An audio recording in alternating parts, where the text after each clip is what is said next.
انتصارات اكتوبر المجيد حبينا نفكرهم ونعكنن عليهم. الاجيال الجديده اللي ما تعرفش ايه اسباب ان الاسرى دول رجعناهم بالبيجامات الكاستور، بصوا في سببين.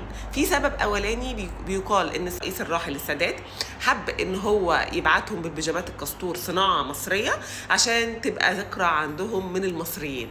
وفي مقوله تانية بتقول ان البيجامات الكاستور دي كان المصريين بالذات الاطفال بيلبسوها وقت الختان عشان هي فضفاضه، فكان برضو ملبسها لهم للسبب ده. ايا كان السبب هو رجعهم بالبيجامات الكاستور عشان العيل السمج اللي اسمه افيخاي كان طالع بيقول ان اسرائيل انتصرت على مصر انتصار فظيع. هو في حد بينتصر وبيرجع يا باشا بالبيجامات الكاستور؟